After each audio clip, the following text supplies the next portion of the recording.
গাজায় দীর্ঘদিন যুদ্ধ চালানোর পর এবার নিজেদের কমান্ডারদের বিরুদ্ধেই বিদ্রোহে নেমেছে ইসরায়েলি সেনারা। দক্ষিণ ইসরায়েলের একটি সামরিক ঘাঁটিতে ১০০রও বেশি সেনা অস্ত্র ফেলে ঘাঁটি ত্যাগ করেছেন। ঘটনাটি ইসরায়েলি সেনাবাহিনীর ভেতরে বড় ধরনের শৃঙ্খলা সংকটের ইঙ্গিত দিচ্ছে।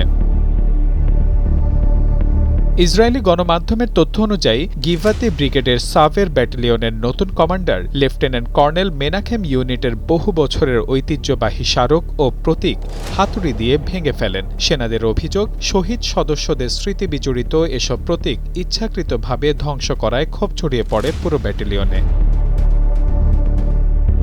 বিক্ষুব্ধ সেনাদের দাবি, শুধু এই ঘটনাই নয়, নতুন কমান্ডারের আচরণও ছিল অপমানজনক। তারা অভিযোগ করেন তিনি নিয়মিত সেনাদের সঙ্গে অসম্মানজনক আচরণ করেন, তাদের কথা শোনেন না এবং কোনো কারণ ছাড়াই অভিজ্ঞ যোদ্ধাদের ইউনিট থেকে সরিয়ে দিচ্ছেন।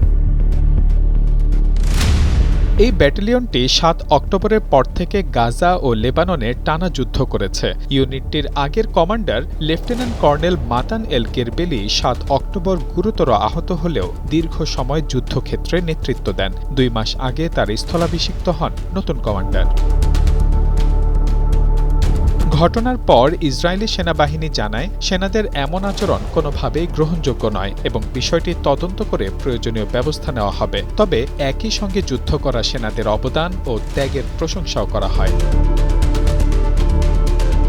এদিকে পরিস্থিতি সামাল দিতে ব্যাটালিয়নের কমান্ডার বিদ্রোহী সেনাদের উদ্দেশ্যে বার্তা পাঠিয়ে বিকেল ৪টার মধ্যে ঘাঁটিতে ফিরে এলে তাদের বিরুদ্ধে শাস্তিমূলক ব্যবস্থা না নেওয়ার আশ্বাস দেন। বিশ্লেষকদের মতে এটি শুধু একটি শৃঙ্খলা ভঙ্গের ঘটনাই নয়, বরং দীর্ঘ যুদ্ধ, ক্লান্তি এবং নেতৃত্ব নিয়ে অসন্তোষের প্রতিফলন। এখন দেখার বিষয়, টানা যুদ্ধে অংশ নেয়া ক্লান্ত ইসরায়েলি সেনাদের মনোবল ও সামরিক শৃঙ্খলায় ফিরিয়ে আনতে কী পদক্ষেপ নেয় Israel. Mahmudul Hasan, Times today.